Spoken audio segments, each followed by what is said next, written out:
ابراہیم نے کہا نہیں، بلکہ تمہارا پروردگار آسمانوں اور زمین کا پروردگار ہے جس نے ان کو پیدا کیا ہے، اور میں اس بات کا گواہ اور اسی کا قائل ہوں۔ اور اللہ کی قسم جب تم پیٹ پھیر کر چلے جاؤ گے تو میں تمہارے بتوں سے ایک چال چلوں گا۔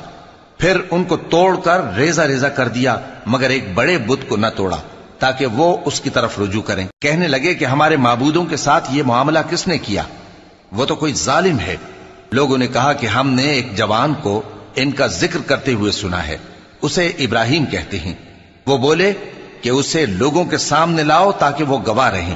جب ابراہیم آئے تو بت پرستوں نے کہا کہ ابراہیم، بھلا یہ کام ہمارے معبودوں کے ساتھ تو نے کیا ہے؟